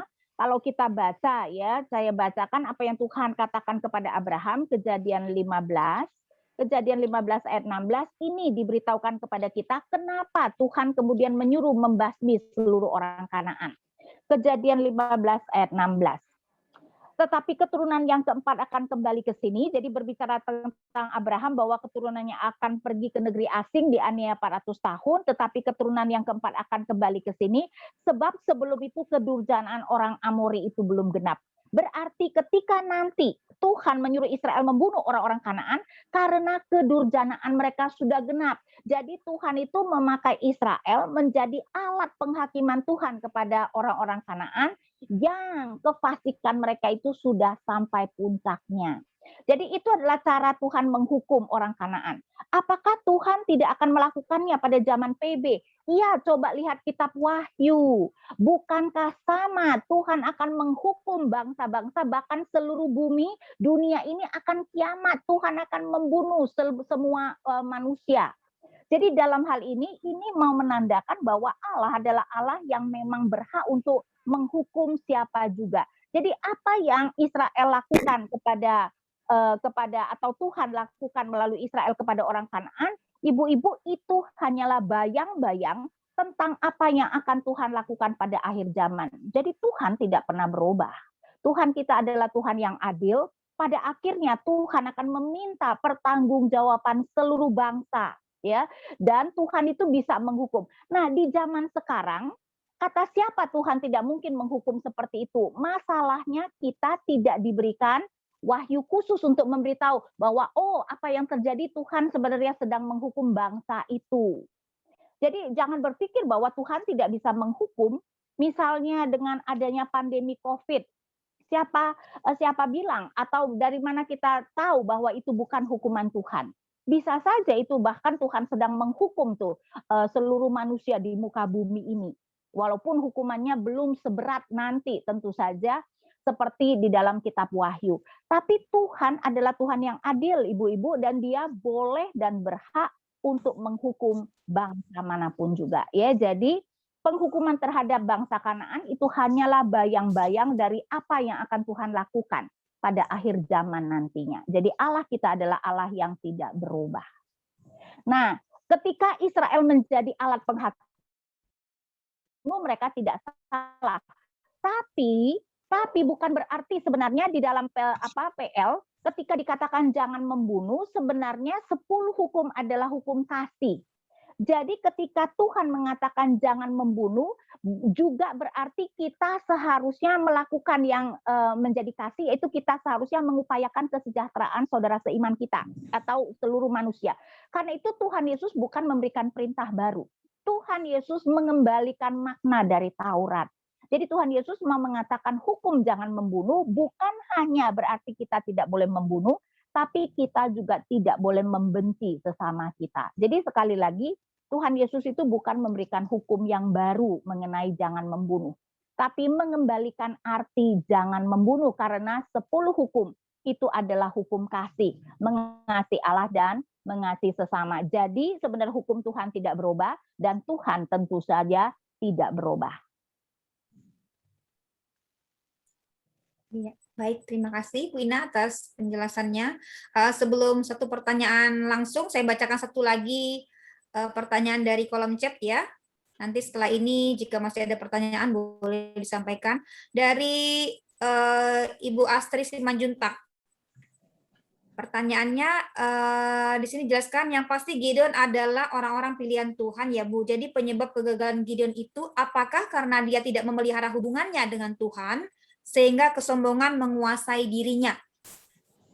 Kalau secara singkat atau secara mendasar iya, ya secara mendasar adalah iya. Ya kita itu kan berdosa ketika kita tidak membiarkan Roh Kudus yang memimpin hidup kita. Sama seperti kita orang Kristen yang sudah menjadi Kristen pun bisa jatuh dalam dosa. Karena apa? Karena kita tidak selalu membiarkan Roh Kudus yang memimpin hidup kita. Kita membiarkan diri kita yang memimpin hidup kita, karena itu kita bisa jatuh dalam dosa. Kesombongan, dosa, apapun juga. Ya, jadi dalam hal itu kalau kita berbicara secara mendasar, iya.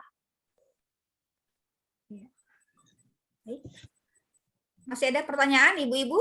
Kalau masih ada pertanyaan, silakan ditanyakan secara langsung. Masih ada? Kalau belum ada, saya bacakan ada satu pertanyaan lagi dari kolom chat, masih tentang Gideon nih ya Bu Ina. Dari Ibu Ida Stianturi, Gideon terkesan sangat lemah, peragu, dan kurang kuat imannya. Tapi dari sekian banyak orang Israel, dipilih orang dengan tipe begitu. Apa nggak ada Bu orang Israel yang dan kuat imannya pada ya, pertanyaan dari Bu Ida Stianturi. Nah, dalam hal itu kita tidak tahu karena Alkitab tidak mencatat, tapi kalau Allah memilih yang lemah, itu adalah Allah. Allah kita itu biasanya begitu, memilih yang lemah daripada yang kuat. Israel dipilih bukan karena Israel adalah bangsa yang paling besar. Coba saya bacakan Ulangan 7 ayat 7 ya, Ulangan 7 ayat 7. Bukan karena lebih banyak jumlahmu dari bangsa manapun juga, maka hati Tuhan terpikat olehmu dan memilih kamu. Bukankah kamu ini yang paling kecil dari segala bangsa? Tetapi karena Tuhan mengasihi kamu dan memegang sumpahnya. Jadi memang Tuhan itu sering sekali memilih yang lemah, ibu-ibu ya. Jadi jangan heran kalau Tuhan sering sekali memilih yang lemah. Karena itu ketika Tuhan memilih kita, bukan berarti karena kita lebih baik dan kita lebih kuat ya. Jadi tidak usah heran lah kalau Tuhan itu memilih Gideon ya. Memang Tuhan seringnya berbuat seperti itu, memilih yang lemah supaya apa? Supaya lebih nyata bahwa itu adalah perbuatan Tuhan. Ya.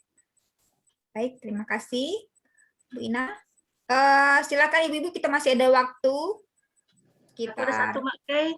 Ya, silakan Kak Surtiani. Aku ada mau nanya Ibu Ina, mungkin agak lari dari topik ya.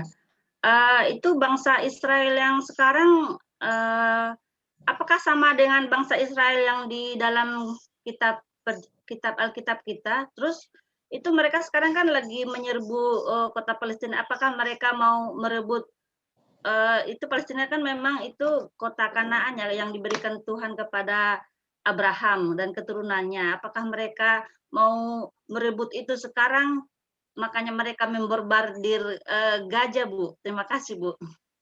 Kalau soal orangnya, iya, keturunan Abraham sama, ya keturunan Abraham sama. Tapi kalau ditanyakan apakah mereka umat Allah, kalau orang Israel keturunan Abraham tidak percaya kepada Yesus, mereka bukan lagi umat Allah. Itu adalah apa yang Paulus katakan di dalam Roma 11, mereka menjadi cabang-cabang yang dipatahkan karena ketidakpercayaan mereka. Jadi kita tidak boleh menganggap orang Israel yang tidak percaya kepada Tuhan Yesus sebagai saudara seiman, bukan. Jadi jangan melihat perbuatan Israel, negara Republik Israel itu sebagai kayaknya bagian dari gereja, bukan seperti itu.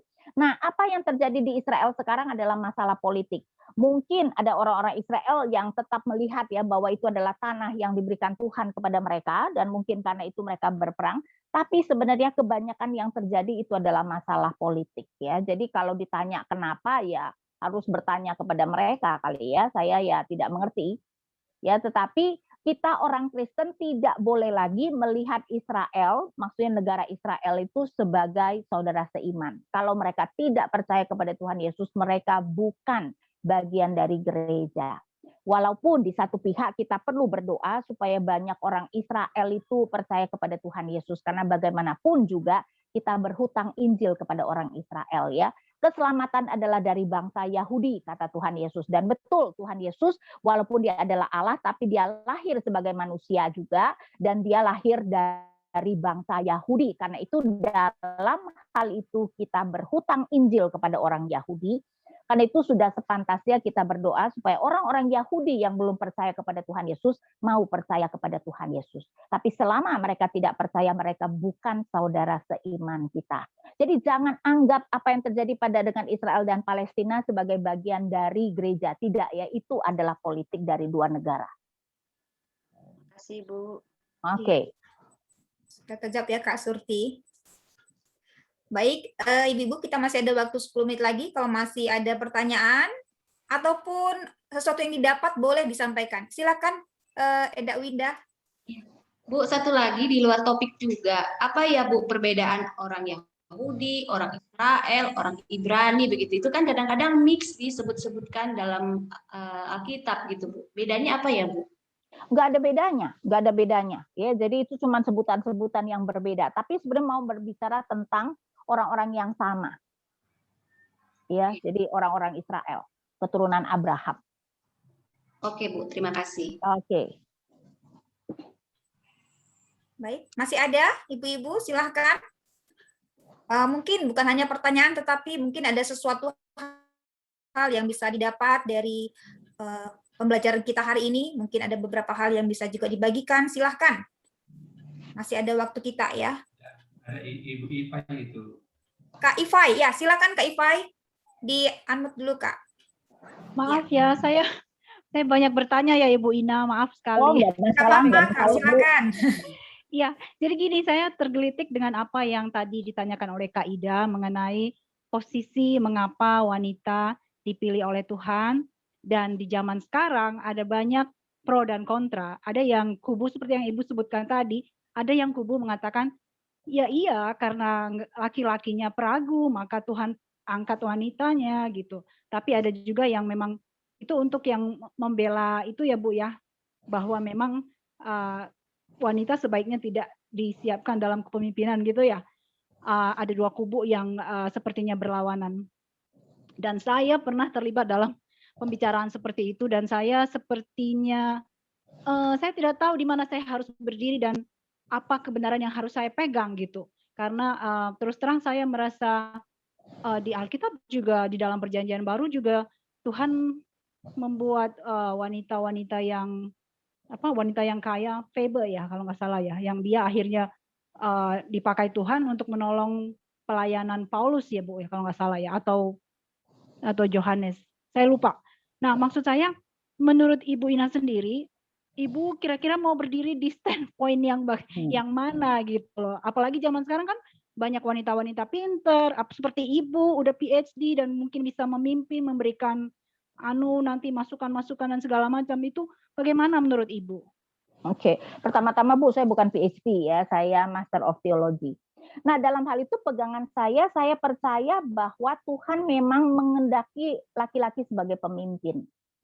Paulus misalnya mengatakan, ya saya bacakan 1 Timotius 2 dari ayat 12, aku tidak mengizinkan perempuan mengajar dan juga tidak mengizinkannya memerintah laki-laki, hendaklah ia berdiam diri, karena Adam yang pertama dijadikan, kemudian barulah Hawa. Lagi pula bukan Adam yang tergoda, melainkan perempuan itulah yang tergoda dan jatuh ke dalam dosa.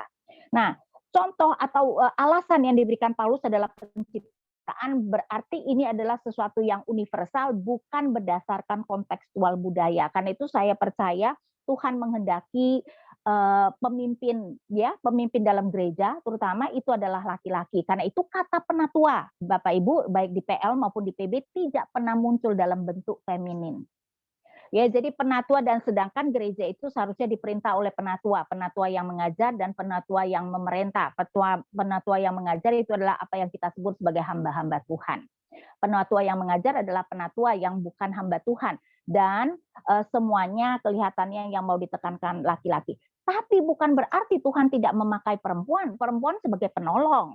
Tuhan memakai perempuan. Ibu-ibu tahu tidak kalau yang membiayai, yang digambarkan membiayai kehidupan Tuhan Yesus di dalam pelayanannya adalah para ibu-ibu. Saya tunjukkan. Jadi sekali lagi bukan berarti Tuhan tidak memakai para perempuan. Ya, jadi kita bisa melihat misalnya Lukas 8. Saya bacakan dari ayat 1 sampai ayat 3. Lukas 8 ayat 1 sampai 3.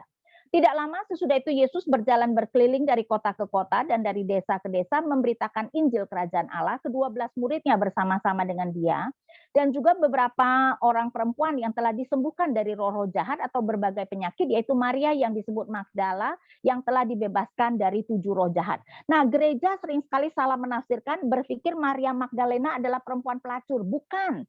Dia adalah perempuan yang disembuhkan dari 7 roh jahat. Dia adalah Maria dari Magda, karena itu disebut Maria Magdalena. Kemudian saya bacakan ayat ketiga, Yohana istri Kusa bendahara Herodes, Susana, dan banyak perempuan lain. Perhatikan, perempuan-perempuan ini melayani rombongan itu dengan kekayaan mereka. Bayangkan Tuhan Yesus kan dia perlu hidup dong beserta dengan murid-muridnya, rupanya banyak didukung dana oleh ibu-ibu. Jadi bukannya Tuhan Yesus tidak memakai perempuan, ya perempuan digambarkan bisa dipakai secara luar biasa. Cuman untuk pemimpin, ya dan terutama dalam pemimpin gereja, kelihatannya Tuhan menghendaki laki-laki, dan saya lebih memegang pandangan itu bahwa Tuhan menghendaki kepemimpinan laki-laki. Perempuan adalah penolong, tapi penolong bukan berarti tidak perlu pintar. Namanya juga bisa menolong, perlu pintar enggak? Perlu dong, karena itu kata penolong juga sering dipakai oleh Tuhan. Ya, jadi sekali lagi bukan berarti wanita tidak berperan dalam gereja. Cuman mungkin harusnya wanita itu bukan di dalam jabatan yang memerintah di gereja, atau dalam bahasa Alkitab penatua. Jadi saya memegang prinsip itu. Tapi memang ibu-ibu ini menjadi perdebatan ya di seluruh dunia, ya apakah zaman sekarang kepemimpinan masih harus hanya laki-laki di dalam gereja. Tapi saya berpegangan itu karena menurut saya Paulus memakai penciptaan sebagai dasarnya. Berarti ini bukan soal budaya, ya jadi ini adalah prinsip yang Tuhan berikan. Jadi kalau misalnya ibu-ibu mau mengetahui lebih banyak, ya mungkin perlu membaca perdebatan-perdebatan yang ada ya, mereka yang pro, mereka yang kontra dengan kepemimpinan laki-laki ataupun perempuan, ya. Ya, baik. Tina, masih ada pertanyaan lagi, Ibu? Kami persilakan satu pertanyaan yang terakhir, jika masih ada. Aku ada satu lagi, Mak Kay. Ya, silakan Kak Surti. Terima kasih Bu Ina, penjelasannya sungguh sangat jelas dan bisa kami mengerti. Saya melihatkan Bu, di hakim-hakim setiap bangsa Israel jatuh ke dalam dosa penyembahan berhala, Tuhan mengizinkan musuhnya untuk menindas mereka. Tapi setelah bangsa Israel bertobat memanggil Tuhan, Tuhan kembali memberi nabi atau seorang hakim untuk menolong mereka. Tapi aku melihat di sini Tuhan itu sangat baik ya, karena bolak-balik, mereka 40 tahun aman, setelah itu udah mati hakimnya, kembali lagi menyembah berhala. Padahal mereka kan jelas-jelas melihat ya, selama hidup hakim itu kan mereka taat gitu. Jadi tapi setelah hakimnya meninggal atau nabinya meninggal, mereka kembali lagi kayak gitu, terus Tuhan kembali mengizinkan musuh-musuhnya. Terus saya melihat di dalam kondisi sekarang ini kan Ibu, apakah juga memang sih itu memang pasti karena Tuhan mengizinkan ya COVID ini, pandemi di dunia ya. Mungkin karena itu tadi kali ya Bu ya, memang manusia di dunia ini kan memang udah banyak yang melakukan dosa ya, banyak itu yang menyimpang dari firman Tuhan. Jadi aku juga sering lihat di khotbah YouTube gitu kan, seorang pendeta memang banyak setelah pandemi ini banyak jiwa-jiwa yang diselamatkan. Mungkin itu kali rencana Tuhan ya Bu, makanya Tuhan mengizinkan pandemi ini melanda dunia ini karena manusia sekarang banyak kali yang telah menyimpang dari firman Tuhan. Meminta penjelasannya Ibu. Ya, saya percaya segala sesuatu pasti ada tujuannya. Cuman memang masalahnya kita tidak diberikan wahyu baru, jadi kita tidak bisa secara persis tahu karena Tuhan tidak memberitahu. Tapi kalau secara logika, ya saya rasa ini pasti salah setidak-tidaknya merupakan peringatan bagi manusia. Dengan kecanggihan teknologi ya, manusia menjadi semakin luar biasa dan kita melihat bahwa semakin banyak manusia yang menganggap Tuhan tidak ada, ateis dan sebagainya, ya manusia menjadi semakin sombong. Dan saya rasa ini adalah salah satu cara Tuhan menyadarkan kepada manusia ya betapa manusia itu begitu rapuh. Virus yang tidak terlihat oleh mata kita mengacaukan dan menggentarkan, menghancurkan ekonomi dunia. Betul tidak? Ya, dan ini menunjukkan pada manusia bahwa janganlah sombong. Karena itu saya rasa setidak-tidaknya ini adalah peringatan Tuhan kepada manusia, jangan sombong hanya karena kamu berpikir kamu hebat. Ya, jadi saya sih melihat setidak-tidaknya ada itu. Iya Bu, mungkin ini di akhir zaman kali ya Bu ya, soalnya kan firman Tuhan berkata kan sebelum firman Tuhan disebarluaskan, sebelum firman Tuhan itu didengar seluruh manusia kan itu akhir zaman kiamat itu belum muncul. Sekarang kan karena udah ada YouTube, kalau dulu kan sebelum ada YouTube kan yang Kristen aja yang mendengar firman Tuhan kan Bu di gereja. Kalau sekarang kan karena ada YouTube banyak firman Tuhan, jadi banyak juga yang Muslim yang mendengar gitu. Jadi apakah ini udah mendekati akhir zamannya? Soalnya kan semua orang udah mendengar firman Tuhan. Kan begitu tertulis dalam firman Tuhan kan Ibu, harus seluruh umat mendengar firman Tuhan gitu. Kalau soal akhir zaman saya nggak tahu deh, karena kalau dikatakan ini kayaknya heboh sekali, sebenarnya nggak juga. Karena kan COVID walaupun melanda seluruh dunia, tapi angka kematian sebenarnya tidak besar ya, cuman berapa persen. Kalau kita bandingkan di Eropa dulu Black Death itu 1/4 daripada populasi mati. Bayangkan tuh kalau 25%. COVID cuman dari populasi dunia mah cuman berapa, dari yang sakit aja cuman 2-3% kan yang mati ya. Sehingga kalau kita bandingkan dengan apa yang epidemi yang pernah melanda, COVID ya bukan yang terparah lah. Cuman memang dalam arti yang terkena itu seluruh dunia gitu, itu kan yang menjadi besarnya. Tetapi kan mematikannya tidak seperti yang pernah terjadi berabad-abad lamanya. Jadi kalau apakah ini akhir zaman, saya rasa sih kayaknya belum kali ya. Yang pasti kalau akhir zaman nanti sudah ada antikristus tuh. Jadi kayaknya kita belum melihat adanya antikristus sehingga belum benar-benar akhir zaman ya. Makasih Bu. Oke. Ya. Nggak ada lagi pertanyaan? Masih ada? Kalau tidak ada, Ibu, saya ada satu pertanyaan terakhir. Tadi sebenarnya sudah disampaikan oleh Kak Surti, pola yang dilakukan bangsa Israel pada saat itu hampir sama ya. Jadi ada masuk ke dalam penjajahan bangsa-bangsa lain, kemudian meminta seperti yang tadi dijelaskan ya, meminta pertolongan Tuhan, siapa yang Tuhan kirimkan kepada kami, dikirimkan nabi. Dari mulai yang kemarin kita belajar ada nabi Hakim Otniel, kemudian Ehud ya Bu ya, sekarang kita masuk ke Deborah, Gideon. Pertanyaannya adalah kenapa sih Bu polanya seperti itu terus bangsa Israel ini gitu? Kenapa mereka nggak seperti pertanyaan dari Kak Suri tadi tidak ada perubahan gitu polanya, dilepaskan 40 tahun habis meninggal, dan pertanyaannya sampai kapan gitu? Sampai berapa nabi lagi yang dikirimkan Tuhan? Sampai berapa hakim lagi yang dikirimkan Tuhan sampai akhirnya bangsa Israel itu betul-betul menyadari dan akhirnya apa ya? Tidak kembali menyembah Baal begitu, Bu. Nah, kenyataannya Israel itu terus menyembah berhala sampai mereka dibuang. Ya, walaupun mungkin tidak separah pada zaman hakim-hakim, tetapi setelah itu mereka juga masih akan terus menyembah berhala sampai mereka dibuang. Jadi rupanya ini adalah sesuatu yang sulit sekali dimengerti orang Israel, karena kebanyakan orang Israel tidak percaya bahwa hanya ada satu Allah. Jadi doktrin yang mempengaruhi mereka, mereka itu terpengaruh oleh politeisme. Dan kalau mereka terpengaruh oleh politeisme, mereka sebagai petani selalu berpikir mereka perlu Allah kesuburan. Dan Allah kesuburan itu adalah Baal dan Asyera. Allah Yahweh tidak mereka kenal sebagai Allah kesuburan. Allah Yahweh lebih mereka kenal sebagai Allah yang dahsyat.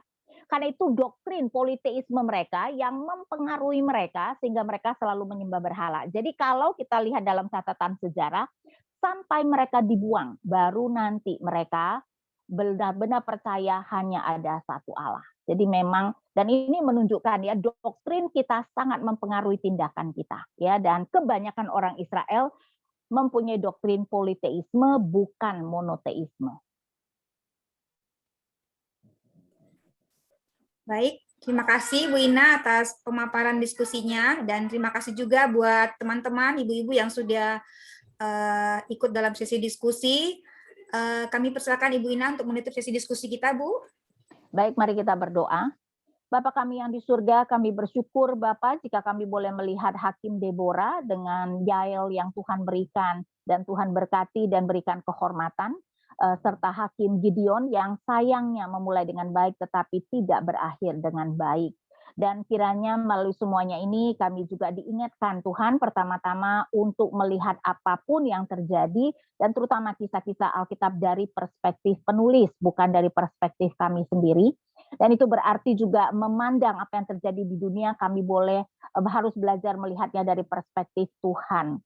Tetapi juga kiranya ini boleh menjadi peringatan bagi kami, yaitu bahwa kalaupun kami sudah memulai dengan baik, bukan berarti kami bisa dan dapat berakhir dengan baik. Karena itu seperti kata Paulus, kami harus mengerjakan keselamatan kami dengan takut dan gentar, bergantung hanya kepada Tuhan. Tuhan, kiranya Engkau yang boleh berbelas kasihan selalu menuntun kami sehingga kami boleh menjalankan kehidupan ini dengan lebih dan lebih berkenan kepada Engkau. Berikan kami kerendahan hati untuk mengerti betapa tanpa Tuhan, tanpa pimpinan Roh Kudus tidak mungkin kami boleh menjalankan kehidupan iman kami dengan baik.